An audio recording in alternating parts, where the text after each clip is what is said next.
the subject is going to be somewhat different.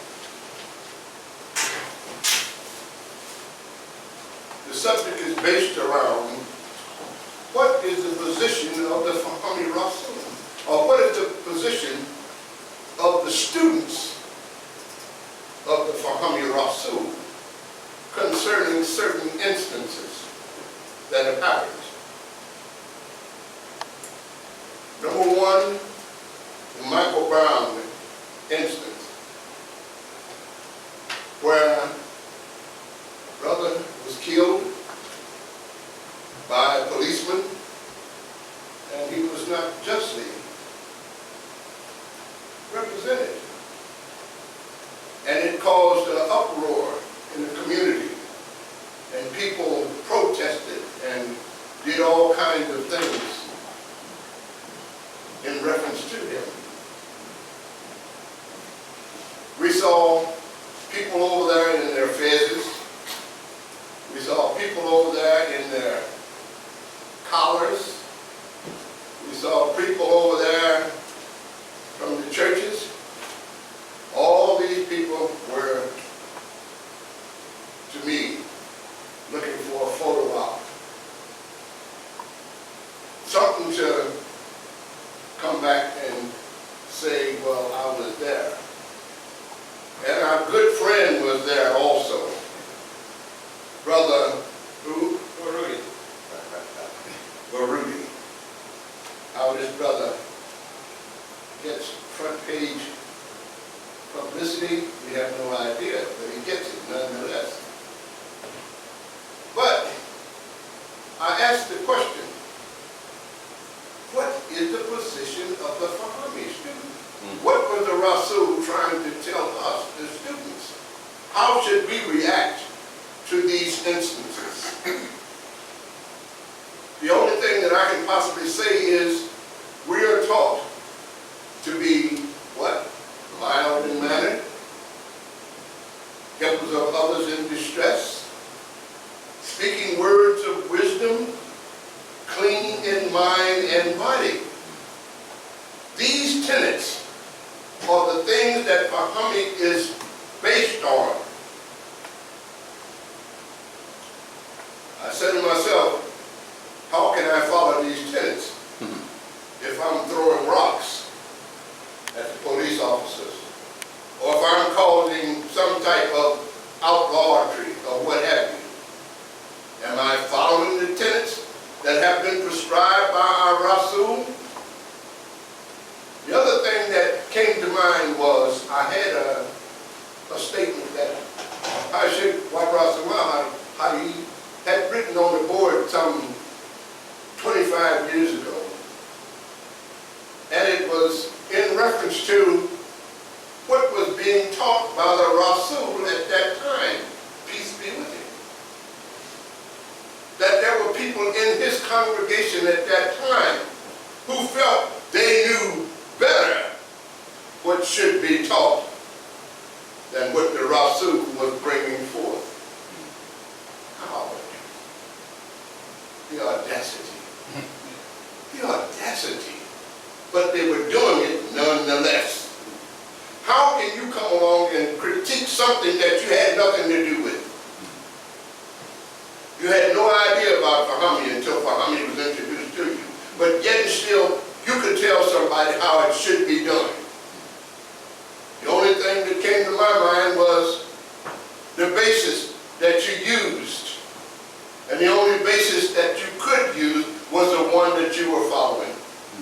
And that was your Christian teaching. Today, we're going to deal with some subjects. And just like Sheikh says, and I'm going to borrow something from him, let those who have ears, let them hear. Those who have eyes, let them see. And those who have the capacity to understand, let them see the light.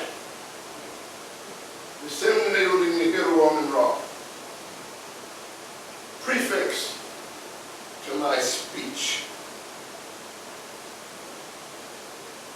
The Rasool came into the world to meet the conditions of all prophets.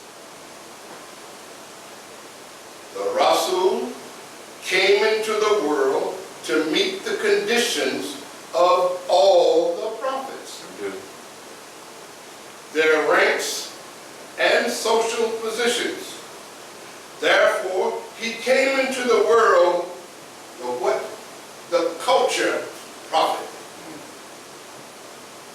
To develop the soul and mind by education and training with an understanding. Those two words we need to keep in mind. To develop the soul and mind. Mind is the thinking capacity. We are trying to get you to use your minds again. You've gotten away from it. And you let the machine do your thinking for you now. You never thought that who puts the information in the machine that you are trying to get the answers for? Is it somebody that you can trust? Is it somebody that has lied to you? Has told you falsehoods all up until now? He came to develop the soul and mind by what? Education and training with an understanding that will make all prophets pass one another equal. Breaking down those wide gulfs brought on by modification. The word Ra Rasool means that the angel of the black race, Rasool, to Paul N. Johnson's message for the downtrodden sons and daughters of God, and a message to all nations as well. The word Rasool means reveal or revelations, and it also means to reveal.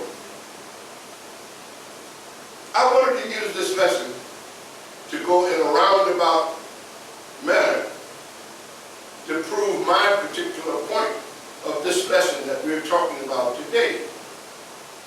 We chose the history of the Hamites. We chose the history of the Hamites because in this particular lesson, it makes reference to some of the gods that we speak about in our prayers. Who were they? What were their jobs? What was the function that they brought forth? The history of the Hamites. The Hamites of today are called Egyptians, Ethiopians, Sudanese, Ganges, Negroes, and etc. There was a crude development of lightning apparatus among the ancient Hamites, our ancestors. Did it ever occur to you how these things here come about? These lights that we use here today. We take for granted this light. But did you know that one of our ancestors invented this light? Not this light, but he invented the idea of the light. That's where the origin comes from. This is what the point that we are trying to make in Fahami Islam. We are trying to tell the people of the origin of everything that they are following. Everything that you are doing has an origin somewhere. It can be traced back to someone, and that someone is none other than you and I. They used a burning stick, your ancestors, for a temporary light. The pine knot.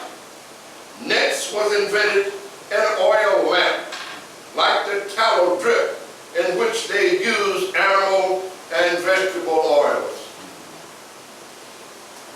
That's a continuation of that. This invention was brought into existence by who? Ori. Ori, the genius of light, dispelled the gloom from everywhere.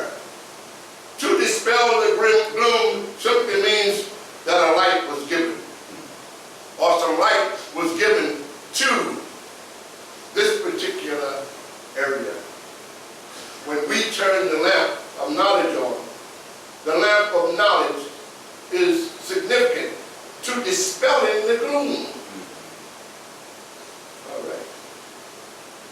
This invention was brought into existence by Ra, the genius of light, dispelled the gloom from everywhere. Within the memory of people now living from Ra's invention of light, the use of a sperm oil was introduced. Then came coal oil, the gas light, the electric light, and something that is called radium. Behind Ra's invention, the ancients felt keenly the need of some law which would protect the inventor of an idea in the first profits of its use. Brother came to me the other day and he said that there was something that he saw on television or something he saw in the news where there were people who came along and said that number one, they were the gods and goddesses and they were of the Caucasian persuasion. There was something else that he made mention that they were trying to take credit for. They are trying to take credit for it because we have yet to step up and take our rightful place with it. So somebody else stepped up and took it over, like what they're trying to do with the Fahami Islam. If you don't say it, or if you don't do it, or you don't act on it, somebody else will. Why? Because it's a good idea. That's right. It's a good idea. And a good idea is going to be acted on, whether you do it or somebody else do it. The modern patent rights does this imperfectly, as Edison well knows. Yet the stimulus to inventions caused by the copyright and patent laws was so marked as to be self-evident. Without the patent laws or patent rights of these inventions that our ancestors made, everybody's using it now and calling it their own. We can go down the list and find 2 or 3 things that was ours originally, that someone else came along and took the patent from it and claimed it as their very own. Another invention, that automobile out there that you're driving, especially if it's named Ford. If it's named Ford, it wasn't always Ford. The name was Ford. Ford. And it was a black man that had the patent on it. And just like everything else, it was taken away from him. It was stolen away from him through not having the copyright laws in effect.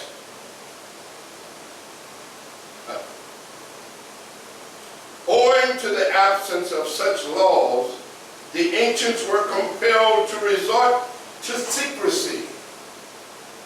This encouraged fraud. When they decided to encourage secrecy, so to speak, it also encouraged fraud. Because the people saw a way of getting around what was and tried to create something of their very own. They tried to steal it. How long, brothers and sisters? How long? How long will we go and continue to follow and believe the things that these people are trying to tell us day in and day out without question? Without question. I know we just don't want to give away, we just don't want to move away from that white father. We just don't want to move away from that white father. Just just like the people in ancient Egypt when they left Pharaoh and went out into the desert. And they were singing and dancing. Every time I tell this story, it gets bigger and bigger because I like it. There's a message there. There's something there. They sang and danced when they left. When Moses freed the slaves and they went out into the wilderness, they sang and danced. Free at last, free at last. Thank God Almighty, we're free at last. That's what they said. And they did that until their stomachs started growling. Until their stomachs started growling. And when their stomachs started growling, they wanted to resort back to being what they were before. I'd much rather be a slave with a full belly than a free man that I can go out here and make my own for myself. That particular philosophy is the philosophy of the so-called black man today. The philosophy that some of us still have. We don't want to part from his ideas. Even if we do it on the low down. I don't tell you to go out and do it out in the open. You don't have to wear a badge on your shoulder saying that I don't believe nothing that this man say, but you have to start someplace. It has to start from some place. And in some places, you have to stop believing what he is preaching. This man he does not have your interest in mind. He's been telling these lies for more than 500-600 years and getting away with it. And every time he felt like the people were responding, what he did, he came along and gave you a little bit of prosperity. He'd give you a little bit of prosperity. And what do people say? Oh, he ain't so bad. And then we got to wait another 100 years. Owing to the absence of such laws, the ancients were compelled to resort to secrecy.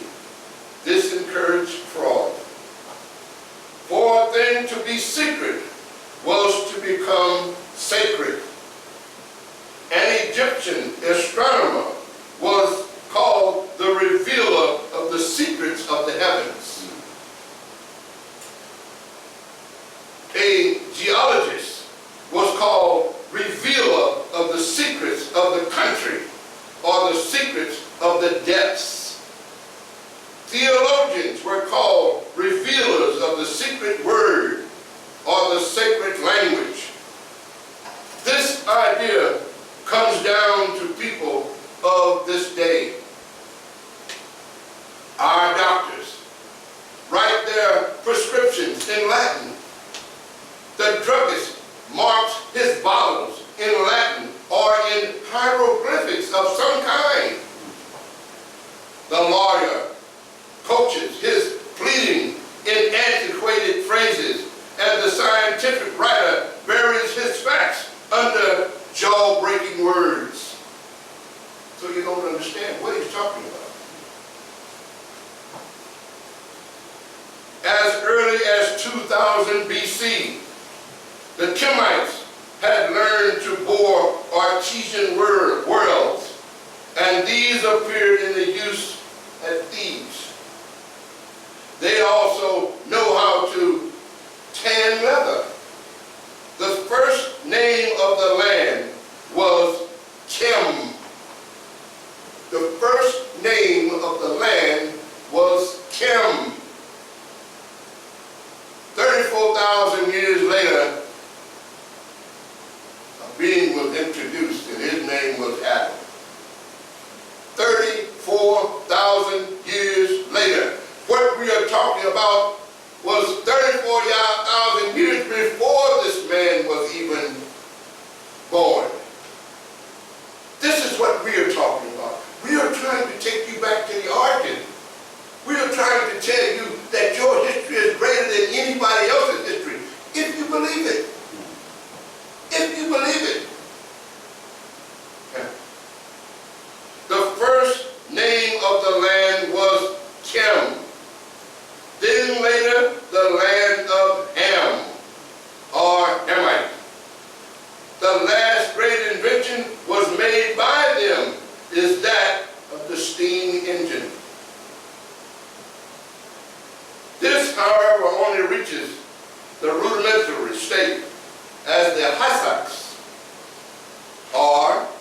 sheep herders, Hebrews, invasion comes on before it can be improved and developed.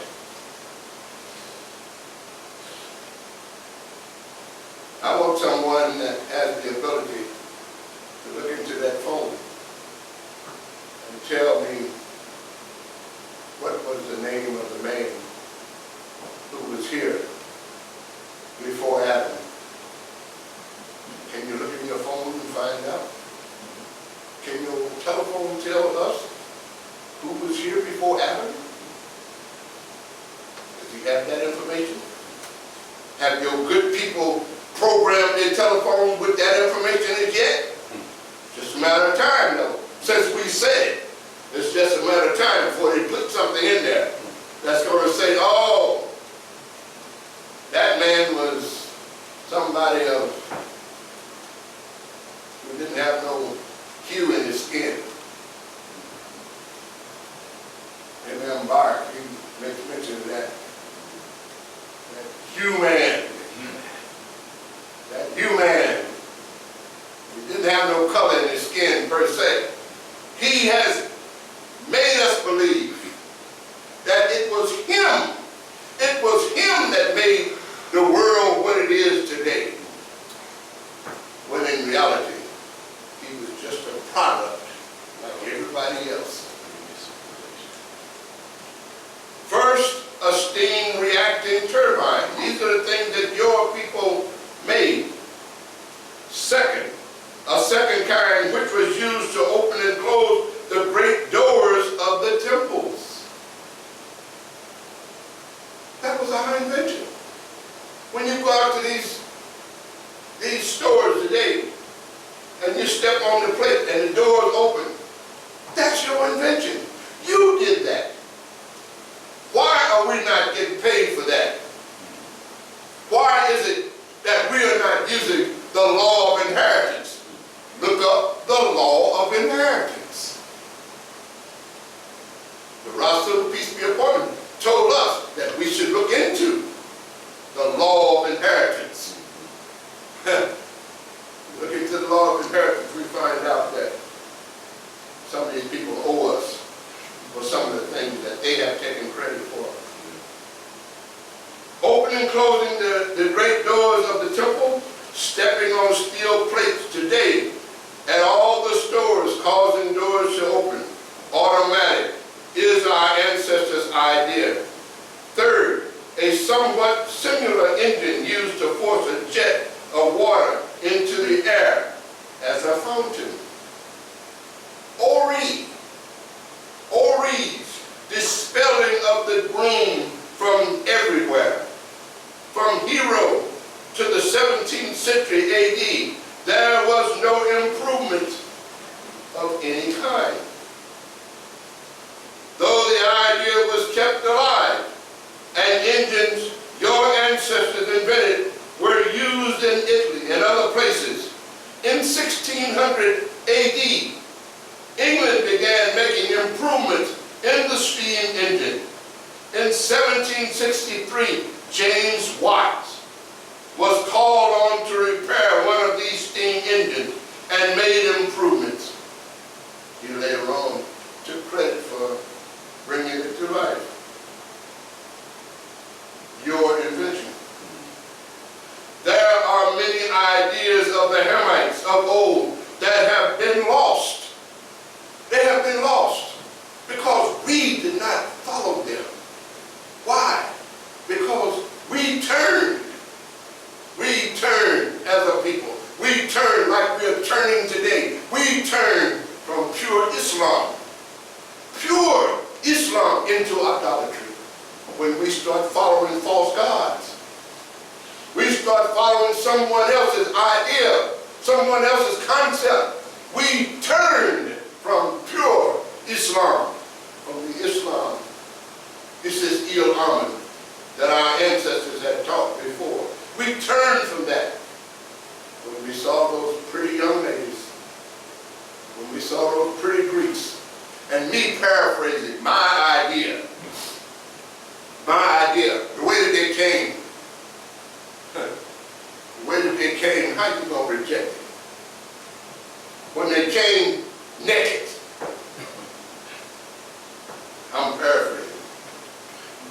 How can them poor black guys, black brothers, reject it when they came with all their ornaments out there exposed, and they saw these ornaments, and they started lusting for them and what have you, and they just threw everything down. They threw the spirit down, they threw everything down, and started running after them and started aping after them like a bunch of fools. I'm paraphrasing. I'm making light. But it's a real thing. Because that same thing is being done today. It's being done today. Our people have gotten away from all of their history. We have no knowledge of our history. We have no knowledge of our beginning. This is why Fahami is so important. We are trying to take you back to your origin. We are saying that we are not that individual that was rolled in the ball of clay, made supernaturally from something, rolled in a ball of clay. He didn't have no beginning and he had no end, and he was rolled in a ball of clay, and then somebody breathed into his nostril the breath of life, and he became a living being. He was never a child. He was never a child. He came here a man. Another lie, another story. Where should we go now with the lies? I can go on and on with the lies. Another lie. Y'all won't hear me. Man on the cross. The man on the cross. Another lie. Another lie. He was born in a manger. Oh, he was just, oh, he was, you know, no such animal. He was on the cross. And they crucified him and took him down, and there the story goes on and on and on, and they crucified him, and we found out the word crucified simply means made to suffer. Made to suffer. It was not the intention to kill him. Then we found out that it was not the cross that he died on, but it was a tree. I digress. There are many ideas of the Hamites of old that have been lost. Your ancestors used amber and evidently experimented with electricity. They invented the first telegraph and sent messages. The European word electricity is from the Greek word for amber. Noon. Noon. Another ancestor, another god. Noon invented the magnetic needle. Not China. Not China. Everywhere lights are seen, engines moving along highways, doors opening, trains pulling loads, and etc. Remember, that is Ori's dispelling the gloom from everywhere. Language. Your language. Your language. How do you feel standing next to a man who's talking a language that you don't understand? He's speaking a language that you don't understand. You don't know whether he's talking about you or what. Why don't you have one? No, we can't get it together. Which one we want to have? Oh, no, I want to speak Yankees. I want to speak Indian. And then when it all ends up, we don't speak nothing. But we speak as Negro. Language is the bedrock foundation of culture.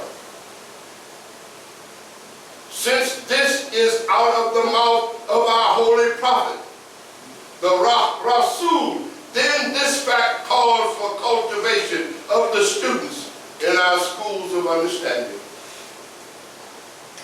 This class is an act of cultivating ourselves in improvement and development, which calls for the giving of time and thought to improving and developing, listen, the body, the mind, and the manner in refinement Enlightenment.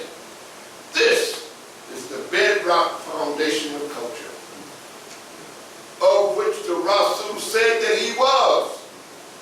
He said that I am here to bring you, the downtrodden descendants, a culture of your own.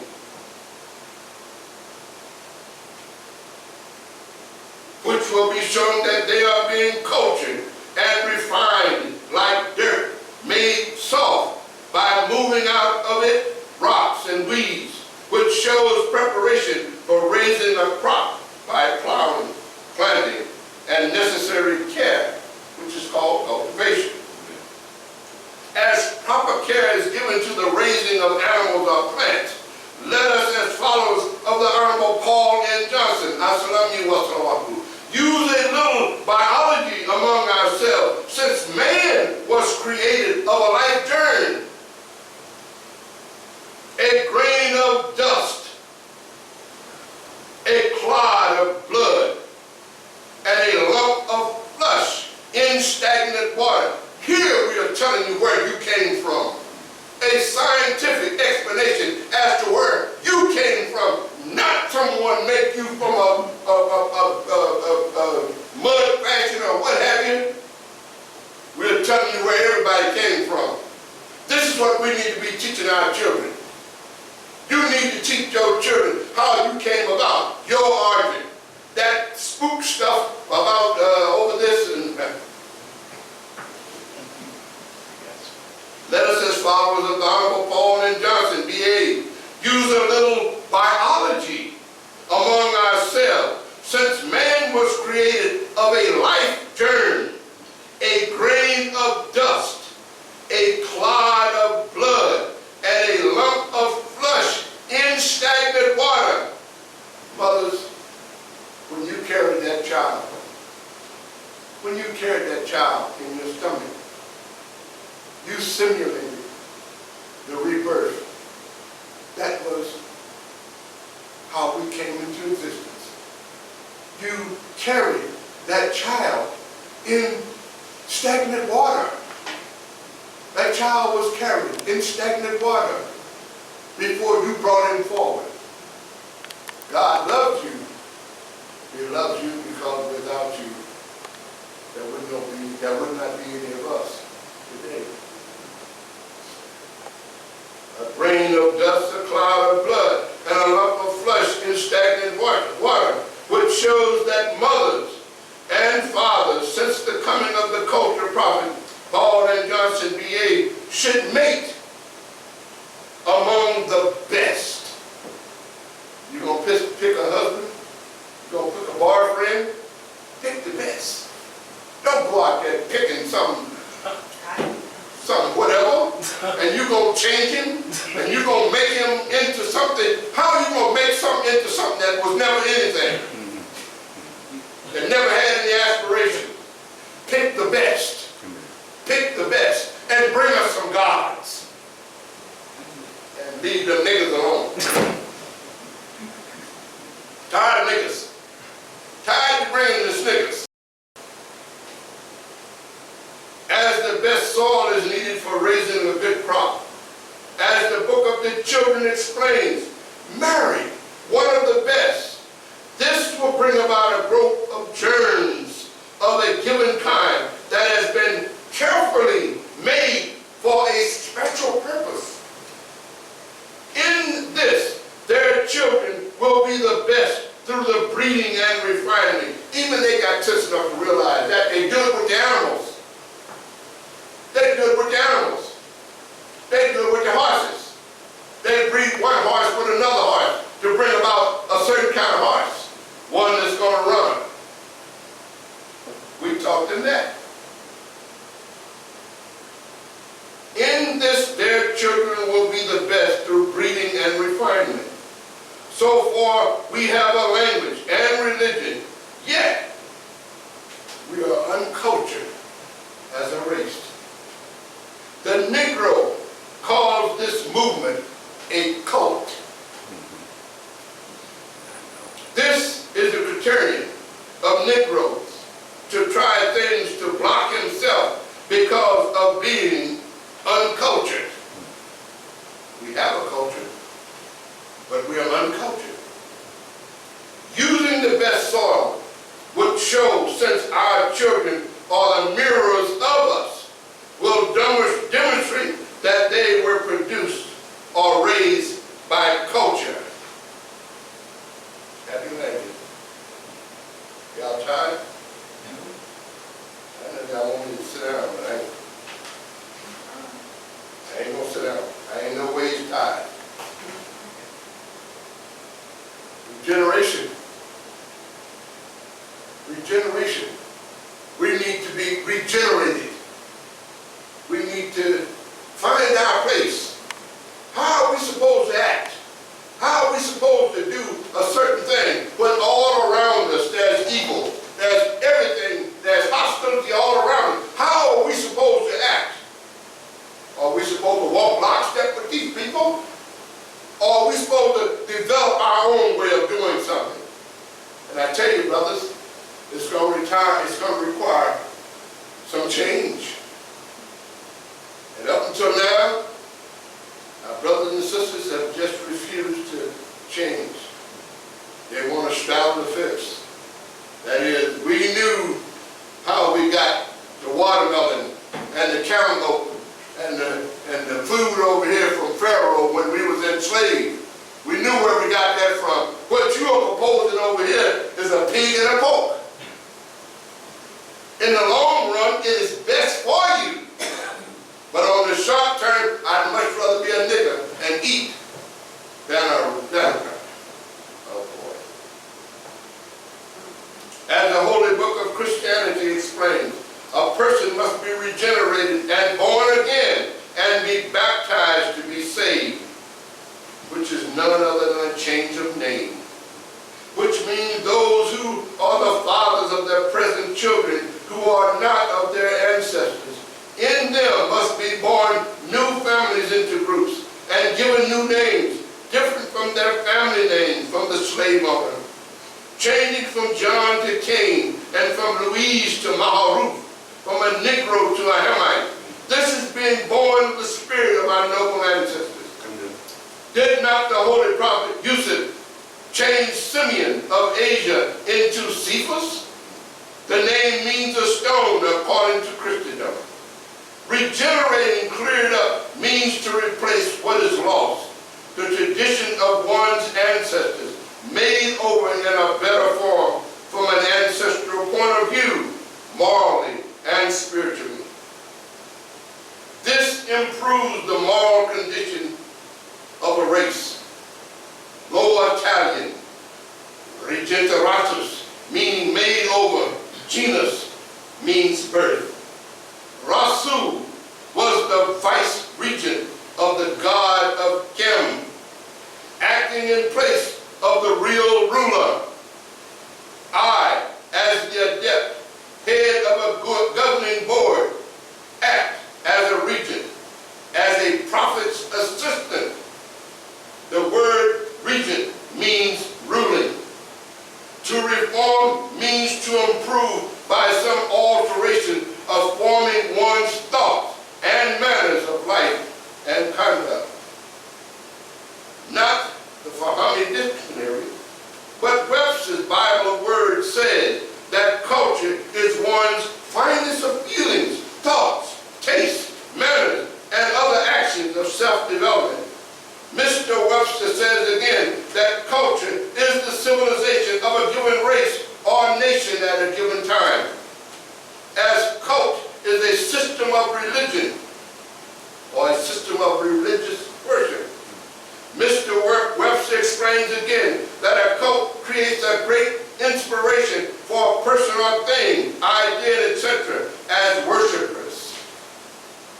Since the Honorable Paul and Johnson, peace be with you, my God, Advent as the culture prophet of the African Americans brought to them a civilization of their own to bring out of the fineness of feeling, thoughts, their taste, and manners of one another. So, if you cannot agree with the culture prophet of the race, or cannot agree with him as a prophet to you, then agree with Mr. Webster or Mr. Thorndike or Mr. Smith's Bible of words and join for humming in their names as a guarantee of safety. Or join one of our recruiting stations for safety and come to the central headquarters of the Honorable Paul and Johnson's movement in Islam for your final instructions. From the culture prophet, through the mouth of his successor of his office as his prophet, head of a governing board, as a prophet's assistant, acts as a regent in replacing what is lost. I, as the prophet, explained he had a host of friends and enemies as well, out of their jealousy or their hate for him. You are being asked, listen, my God, you are being asked to let go of your pre-slavery manners. I repeat that. You are being asked to let go your pre-slavery manners, which consist of feelings, tastes, and customs of the slave owners of Dixieland, and revamp your pre-slavery status in order to get a right and fresh start. That's where we should be, my God. That's where we should be. Revamp. In order to get a fresh start. But it will require that we get off the fence. You can do it gradually, or you can do it overnight. You can do it instantly. But one way or another, you're going to have to do it. It's going to have to be done. You cannot continue to walk around here and be and act like a nigger and then say that you are a student of Muhammad. Since the prophet has gained on real unity because of conspiracy in his law and order, I will say again, join Mr. Webster's Bible, Mr. Thorndike's Bible, or Mr. Smith's Bible of names and words for safety and etc. And come to us for your final instructions and go out as ministers of propaganda. The Ra Rasool, called into being the law of inheritance. Y'all listen to me? An act or process of inheriting. Because in nearly every black family, listen closely, because in nearly every black family, there are Chinese, Japanese, Hindu, Mexican, Indian of America, Greek, Roman, Jews, Polish, Arab, French, and German babies who ought to be inheriting their share of their father's wealth, regardless of who their fathers are. When we took on the mantle, we are the fathers of mankind. Did it not occur to you that we were talking about all these people? You are the fathers of all these people. The Greeks, the Romans, the Jews, the Polish, the Arabs. You are the fathers of them all. How can you not love your children? How can you not love your children? These are your children. Yes, they have been wicked. Yes, they can be brought back to the fold. But you must first straighten your head out. You must first stop walking lockstep in with them. Well, I want to be like, how many times have we tried to be like white folks? So-called. How many times have we tried to be like them? All of our lives, we've tried to walk lockstep with them.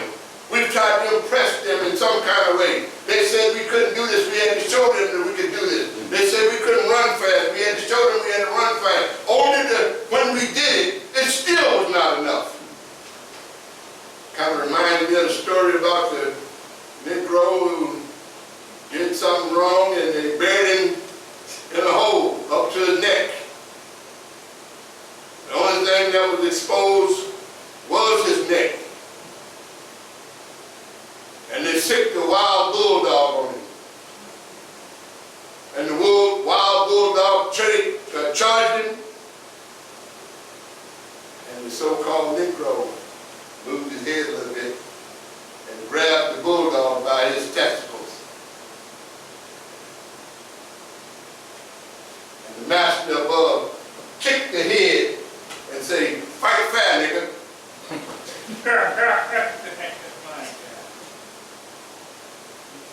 I had the opportunity to listen to one of these shows, one of these movies.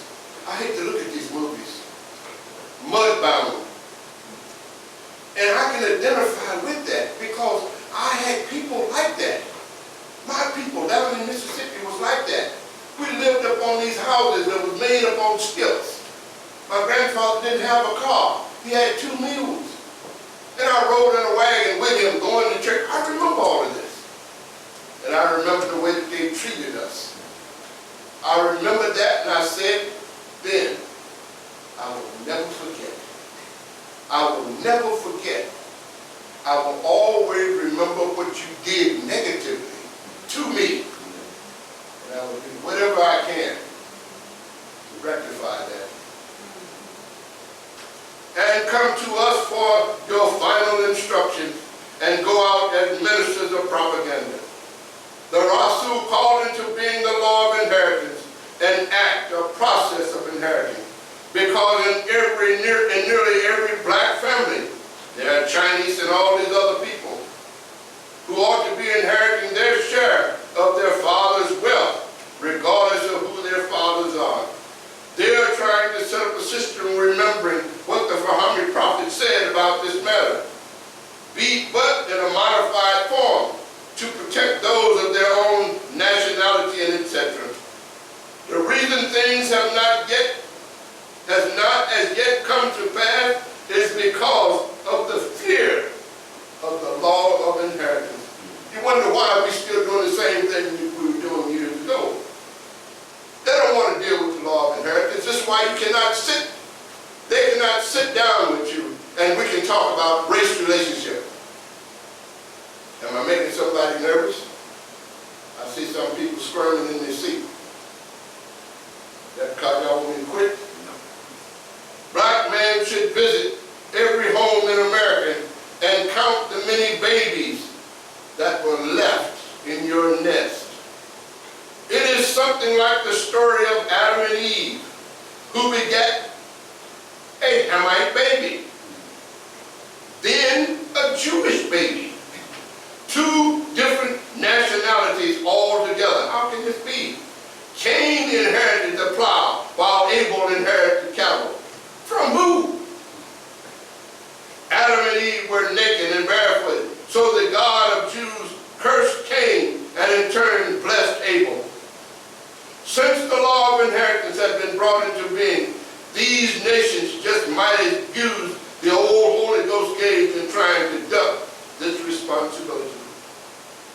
Round up every place where these Holy Ghost baby getting acts appear for proof of such affairs. Things are coming now to the front because the angel of the black race is at war with the inferior ones. Why? Why y'all? Don't y'all see it?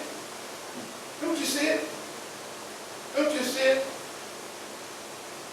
If Donald Trump ain't ran people back in here, the place should be jam-packed. It should be jam-packed. Listen to what Mr. Trump is proposing for you. Invoke my gods and goddesses. Invoke the sentence with force, saying it aloud in truth, because it is the mightiest words to use. Because it is possessing character by showing power. The word is powerful and strong. It is a mighty ruler because it is a mighty force. Nothing, I said nothing can defeat the word understanding.